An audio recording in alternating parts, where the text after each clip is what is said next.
sent me a warning. There's this weird calmness that hits during the early stages of dating, when you don't really know the person yet, but everything feels fresh, exciting. That's how it was with Amanda. We met on Tinder in late October. She had that girl next door look, warm smile, clear eyes, and a dry, sarcastic humor that made texting her addictive. Our first date was at a small cafe in downtown Portland. She wore this green, oversized sweater and black boots, and she had this way of listening, like really listening, that made you feel important. I walked away from that first night thinking, I hope she texts me first. She did. Second date, we went bowling and then grabbed beers.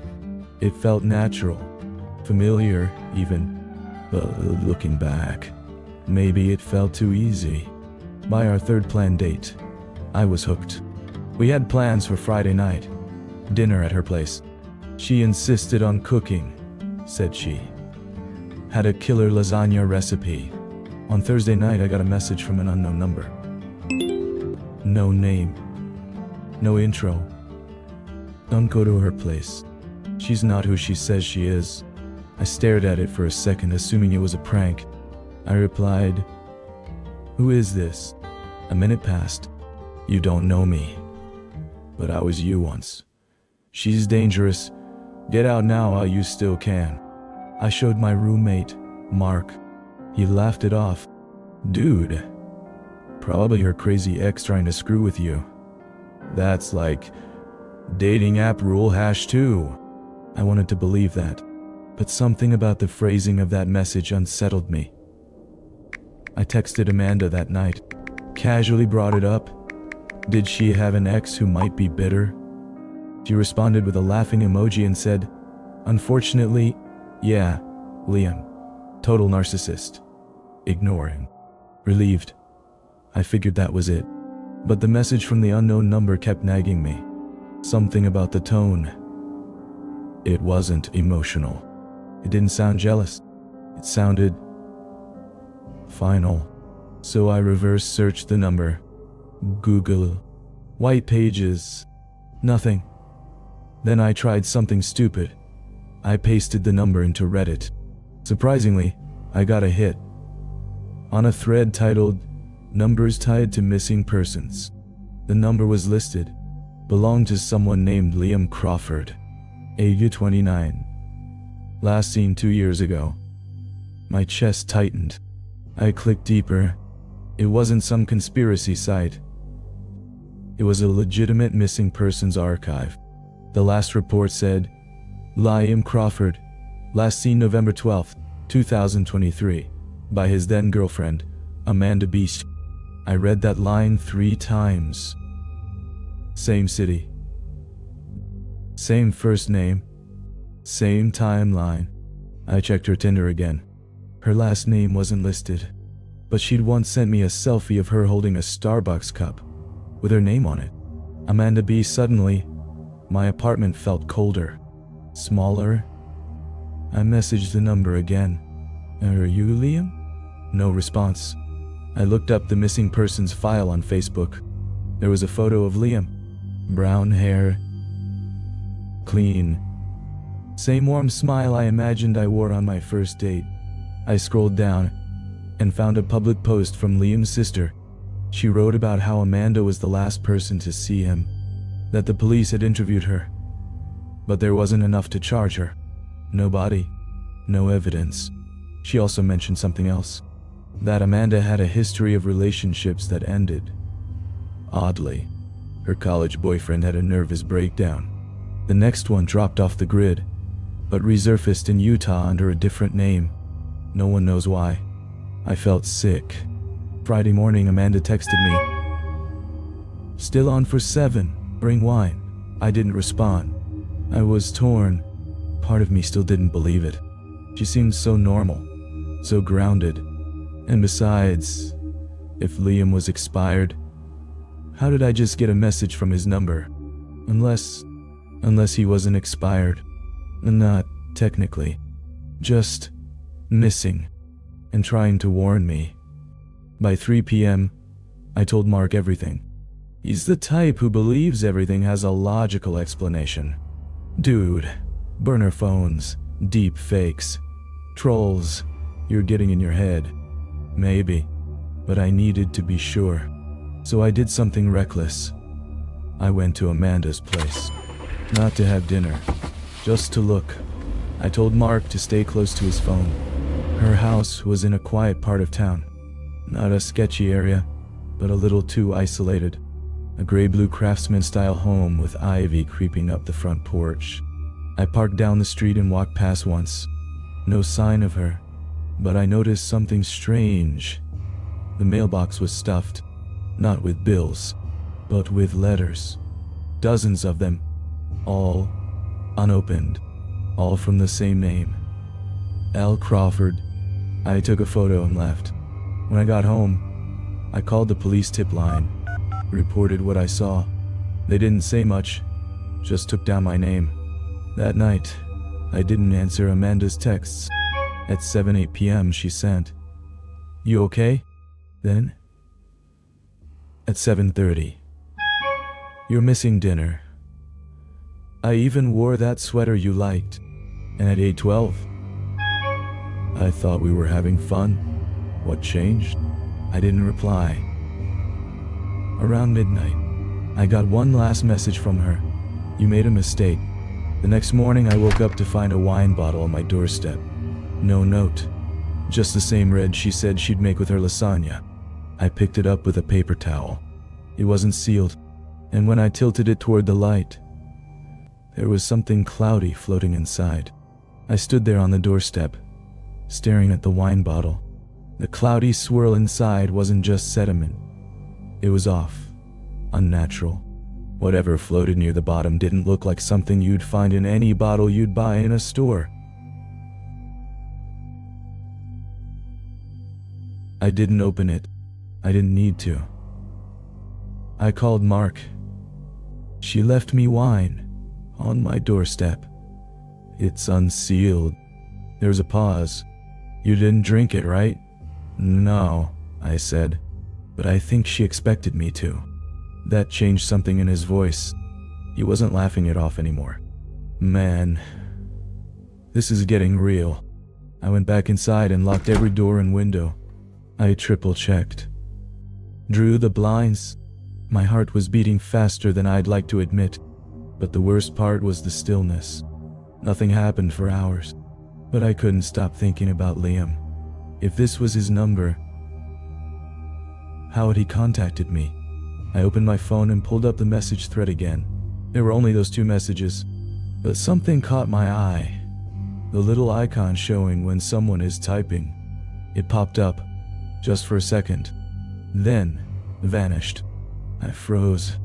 I typed, "Liam," no reply. A minute later, a message came through. "Check the letters." It was the first time I was sure someone was watching me. Maybe from outside, maybe from somewhere else entirely. But they knew what I'd seen in her mailbox. I still had the photo. I zoomed in on one of the envelopes. It was addressed in messy handwriting, but legible. "To Amanda, you know what you did. Please talk to me. Ill." It wasn't a stretch anymore. That message, the bottle, the ex who never came back, it all pointed to the same person. And Amanda, she was sleeping just a few miles away like none of this ever happened. Or maybe she wasn't sleeping at all. At around 3:40 a.m., I heard something outside. Not a knock, just a soft clink. I went to the window and looked down. There was nothing. But when I checked the door again, another object had been placed there. A small glass jar. Inside it, a scrap of paper and something I couldn't identify at first. I used gloves to open it. The paper was torn from a notebook. In shaky handwriting it read, "You were right not to come." And the object? A single tooth, human. I backed away. That was it. No more messages. No more notes. I wasn't just being warned anymore. I was being threatened. By morning I called the police again.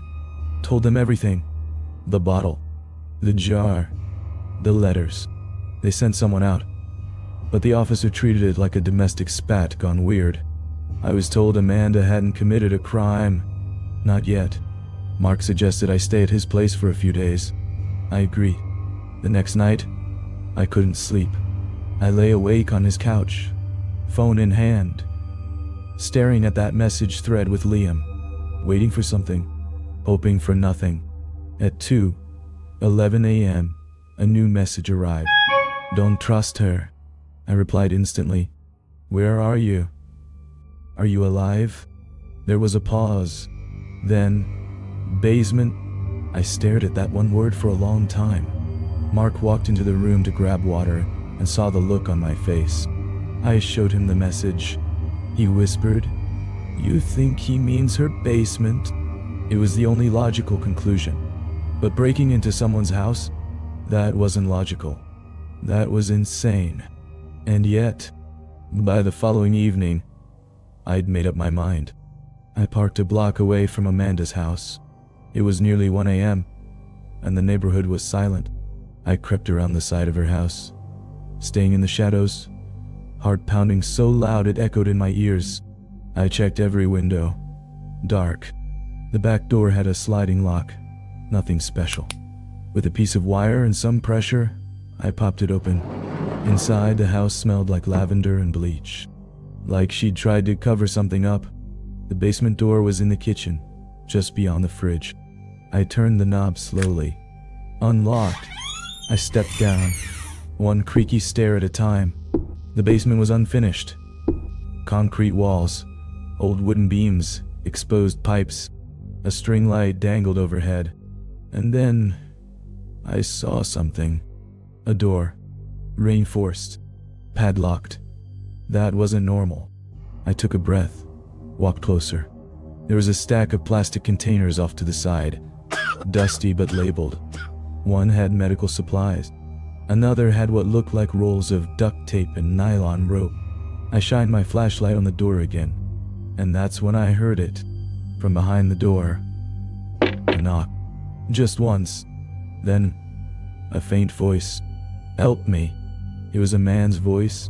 I whispered, "Liam?" No answer. Just shallow breathing. I turned back to run. And that's when I heard the front door slam open upstairs. Footsteps. Heavy. Slow. Purposeful. She was home. I ducked behind the furnace and texted Mark. "Call police. I'm in her basement. Someone's behind the door." Then I offed the flashlight and waited. I heard the basement door creak open. Her footsteps on the stairs. She didn't speak, just walked down. Each step deliberate. Then I heard her stop. She was just feet away. I held my breath. She whispered, "I told you not to come." Then silence. More silence, until the sound of police sirens filled the air. She ran back up the stairs. I burst from my hiding spot and waited for the officers to come. Amanda was arrested that night for breaking and entering, but with no body, they couldn't charge her with anything else. Yet, they cut the lock from that reinforced door. Inside was a chair, chains on the floor, but no one was there. Liam was gone. 3 days later, I got one final message. "Thank you." No number, just a blank contact. Then the message thread vanished, completely erased.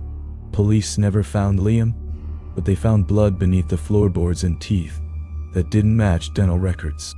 Amanda never spoke a word after her arrest. Sometimes late at night, I still get Tinder notifications. No profile picture, no name, just a match waiting in the dark. I never opened them, but once I did, and the message read, "You were almost next." That was the last time I used a dating app, and the last time I trusted a smile.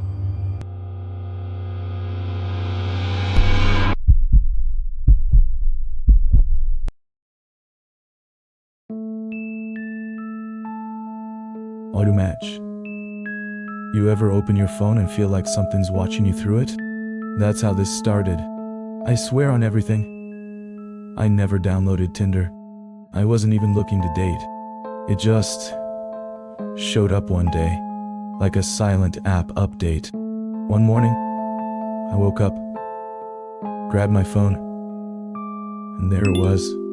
Bright red icon, top left corner. Tinder. Installed. Active. I stared at it, confused. I figured maybe one of my friends was messing with me. Or maybe I'd installed it months ago and forgotten. I tapped it, half out of curiosity, half paranoia. And what I saw made me sit up in bed. It was already logged in. Profile picture. Mine. Right. Even had a description written in a tone that sounded almost like me, but not quite. Looking for someone I lost. Maybe she'll find me first. I didn't write that. I scrolled down. There were matches. At least a dozen. Messages already exchanged. I hadn't opened this app once, but the inbox was full. Some flirty, some weirdly intimate. One girl even said, "You're back. I thought you deleted me like last time." My skin went cold. I was about to delete the app, thinking maybe it was a hack or some leftover profile from a stolen email address. But then, I saw one message come in. It's a match. I didn't swipe on anyone. I tapped the notification. Her name was Ally. The photo was blurry, taken in soft light. Her face half in shadow, like she didn't want it to be seen. But her eyes were sharp. Too sharp. Something about them made me feel like I knew her. I clicked on the chat. Ali. Ms. Me? No emojis. No context. I stared at that message for a solid minute, and I swear to God, I got a chill down my back. Not like the kind when a window's open or the AC kicks in. This was deeper, like something inside me flinched, like an animal sensing something in the dark. I typed back, "Who is this?" 3 dots. Typing. Then they stopped. I waited. 10 minutes passed. Nothing. I closed the app and set my phone down. But I couldn't shake the feeling I'd just opened a door that shouldn't be there. Later that night, I couldn't sleep. I kept checking my phone like a nervous tick. Finally, around 2:17 a.m., the screen lit up. Tinder notification. Ali is 0.1 miles away. I sat up in bed. My curtains were shut. Everything was still. I live on the 3rd floor of an apartment building. There's no way anyone should be that close unless they were right outside. Another notification. You've got new matches. 3 people near you want to connect. I opened Tinder. The 3 matches. All the same profile. Same name. Same picture. Ally. Each one slightly different. One had long hair. One short. One had a scar under her lip. The other didn't. But the eyes were exactly the same. I looked through my phone settings. The app didn't appear in my installed list. I tried uninstalling it. No option. I went to app info. Nothing. It was like it wasn't even there. But it still worked. I powered off my phone. That's when it rang. Let me repeat that. I powered off my phone. Powered off. Black screen. No lights. It rang. The screen flickered, glitched like an old VHS tape. Then the phone rebooted by itself and unlocked. Incoming call. Ally no number. Just her name. I didn't pick up. I couldn't. I turned off my Wi-Fi, pulled the SIM out, threw the phone across the room, but it vibrated again. 3 times. I walked over and picked it up.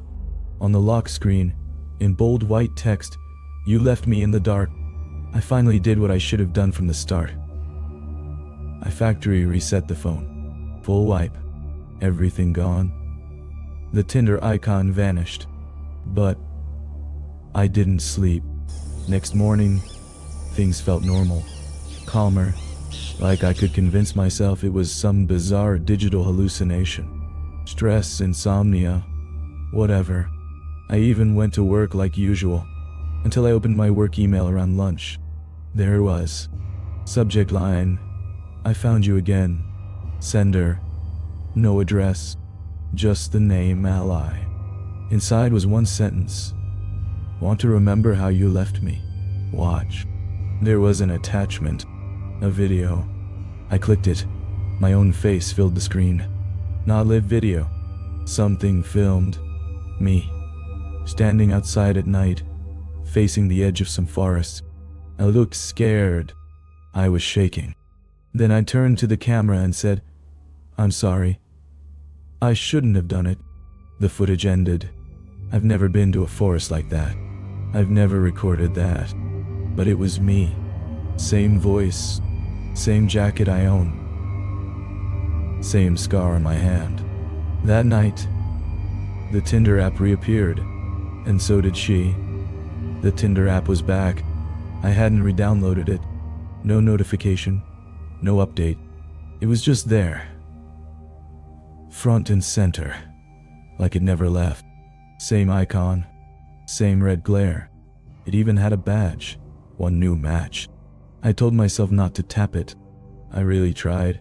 But you do the same thing. You can't just ignore something that keeps following you. Especially when it's inside your phone. So I tapped. Same profile. Same girl. Ally. But now her photo was different. She was standing in the woods. The same woods from the video she sent me. Wind blowing through her hair, face blurry. Except those eyes. Clear. Staring straight through the screen. Her message read, "You left me there. Don't you remember?" I could feel my heartbeat in my ears. I typed, "This isn't funny. Who are you?" The second I hit send, the screen glitched.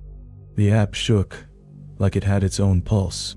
Then my entire phone screen went black and flashed white. When it came back, it wasn't my wallpaper anymore. It was her face. A close-up, dead center, eyes wide, lips slightly parted, not smiling, just watching. I dropped the phone. I tried everything after that. Reset the phone again. New email. Factory reset. Bought a brand new phone. Didn't matter. The moment I powered it on before I'd even finished setup, a notification slid in. "It's a match! Ally wants to meet." No Tinder installed. No internet connection. I don't know how she was doing it. But here's where it got worse. She started showing up. In real life. The first time was on the subway. I was half asleep during the ride home when I saw someone across from me. Hoodie up, head down, scrolling.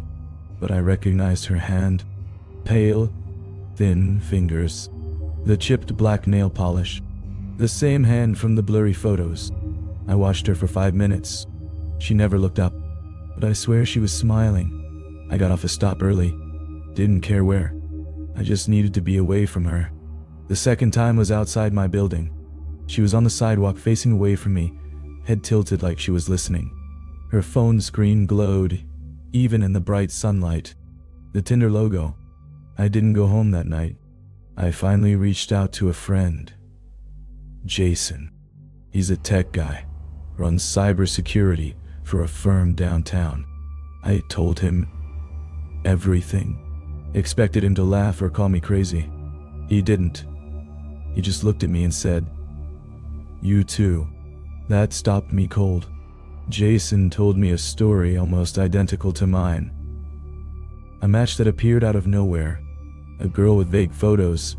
Strange messages. His was named Elise. He tried to ghost her.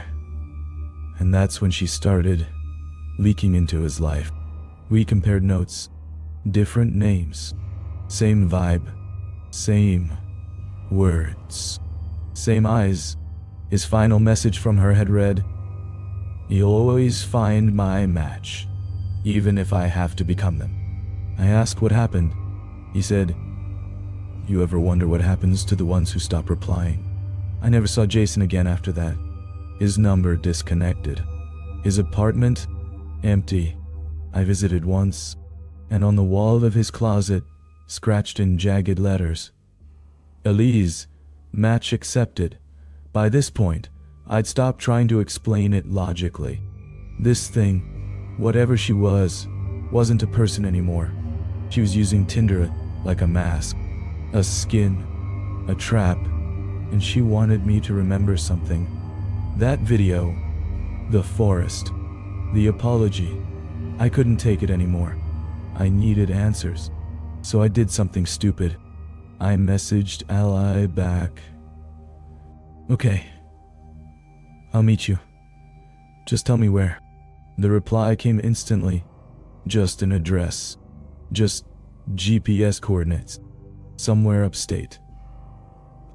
Deep into the woods. A spot with no road names. Just a pin on the map. I stared at it for a long time. And I went. The drive took hours. Winding roads. No reception. The GPS froze once I was within a mile. Just spun uselessly. The forest looked familiar. Not like deja vu. Familiar. Like memory. Like I'd been there before. I parked. Walked along a narrow trail. Birds silent. Air thick with rot and cold moss. The farther I went, the less I could hear my own footsteps. Then, I saw it. An old burnt-down cabin. Just a husk. Charred wood. Broken beams. Foundations swallowed by leaves. I stepped into what used to be the front room. And right there, carved into a scorched floorboard, I'm still here. Behind me, I heard her voice. Not a whisper. Not distant. Right behind my ear. Do you remember now? I turned. No one. But my phone buzzed. New Tinder notification. Matched. Ally. She liked you first. The screen flickered again. A video played automatically. This time, it was me. Screaming. Running through these same woods. The camera shaking. Heavy breathing. My own voice shouting. I'm sorry. I didn't know she was real. The camera panned down. A shovel in my hands. Fresh dirt. A grave. And at the bottom, a girl. Her eyes wide open. Still staring. That's the last memory I had before waking up in my apartment. Clothes muddy. Phone clean. The app gone again. But last night, I got a text. Not from Tinder. Not from a number. Just a black screen that lit up once with 3 words.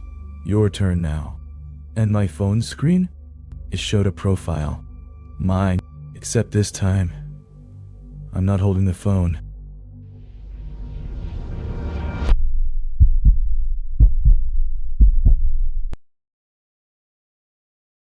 The date that got deleted.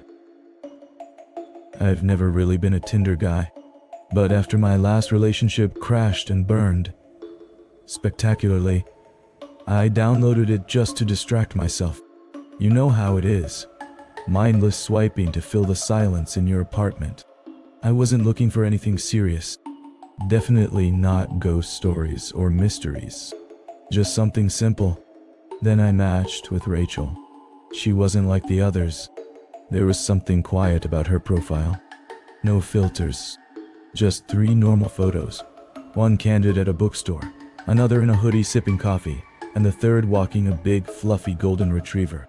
Her bio was just a single sentence. Let's talk like we already know each other. It pulled me in. I messaged her, and she responded almost instantly. Not just short texts either, paragraphs. We talked about small things that turned into big things. Music from the 90s, fear of dying alone, the strange smell of wet concrete, dreams that feel more real than life. I remember thinking how rare it was that someone could match my energy like that without making it feel performative. We messaged all day and most of the night.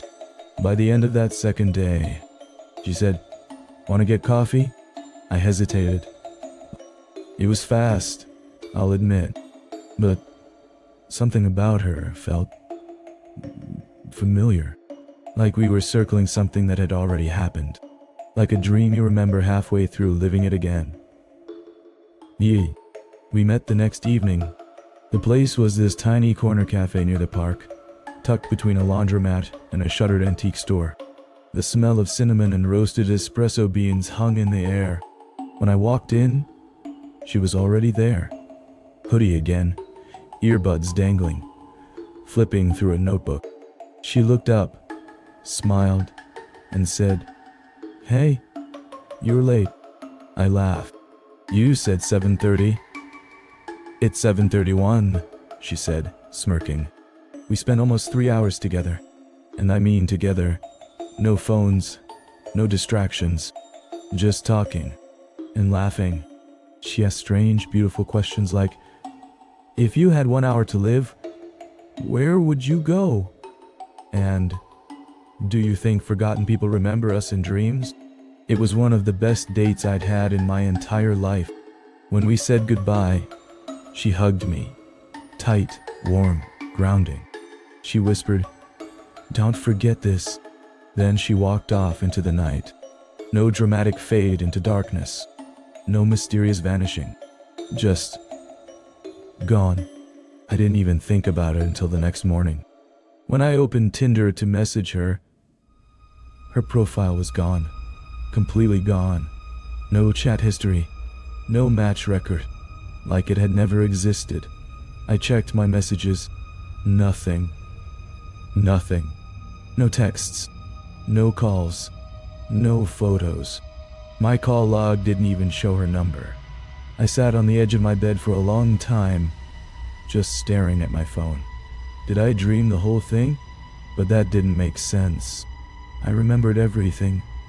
Vividly. The chalkboard menu. Her coffee order. Flat white with oat milk. The little freckle above her lip. Her dog's name was Cheddar. You don't dream that level of detail. I even had the receipt in my pocket from the cafe. So I did what anyone would do. I went back. I asked the girl behind the counter if she remembered seeing us the night before. Her answer chilled me. "No offense," she said, "but you sat alone for like 2 hours.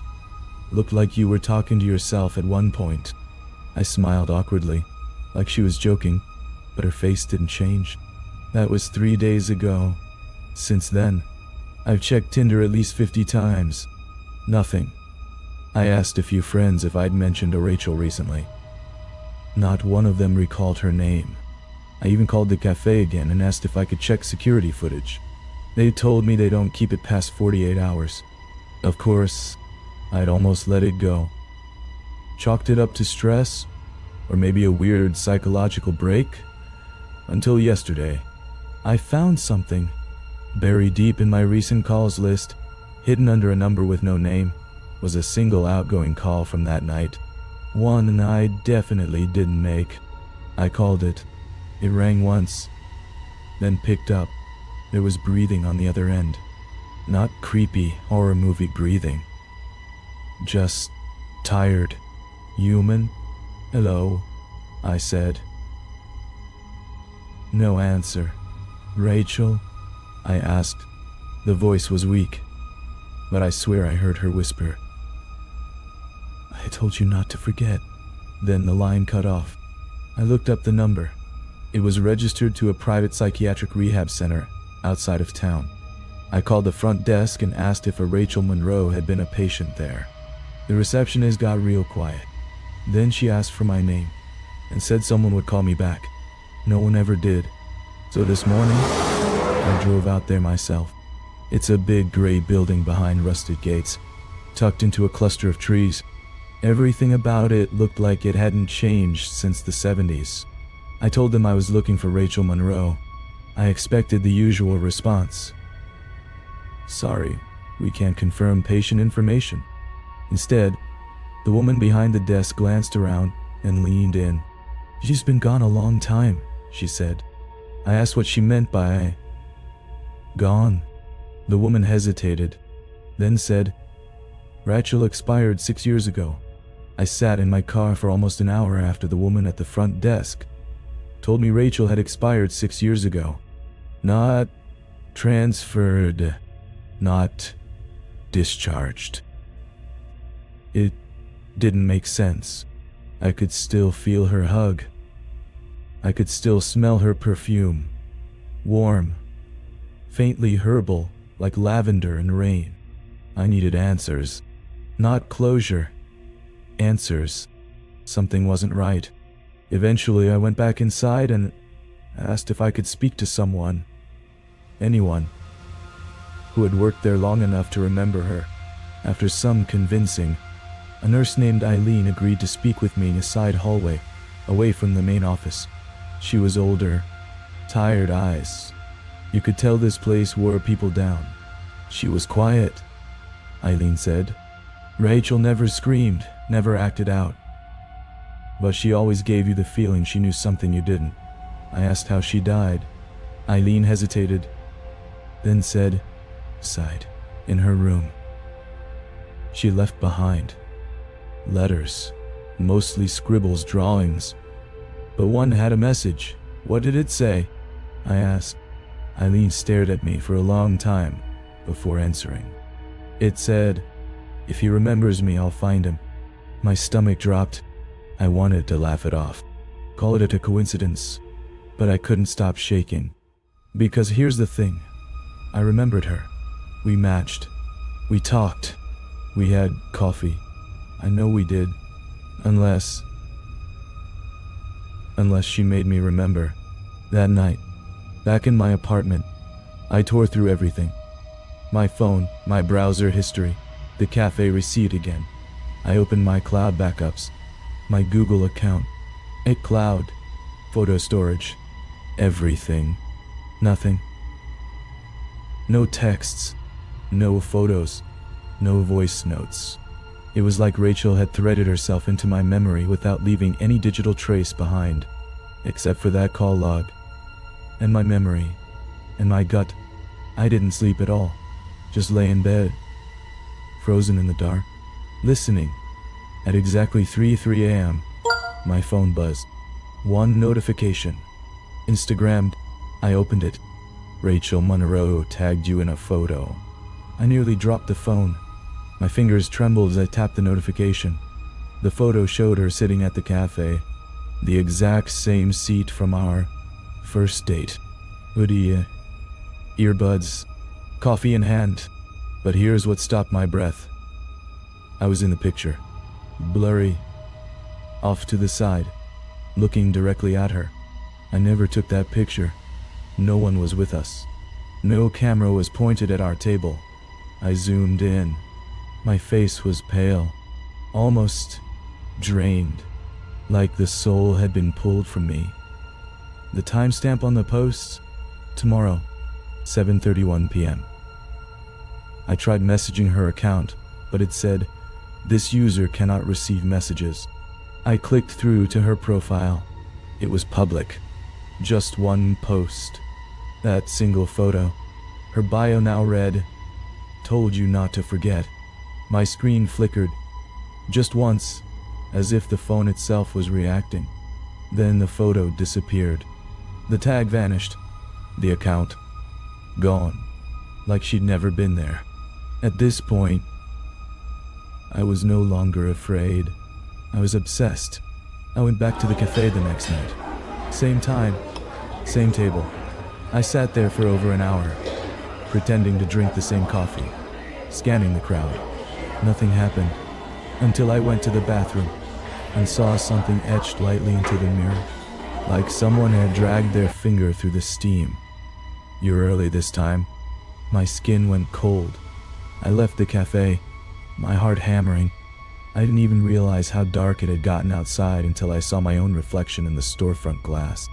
And behind me, just for a split second, I swear I saw her, not walking, not moving, just standing, staring. Back at home, I opened my laptop, and there it was again. Rachel Monroe tagged you in a photo.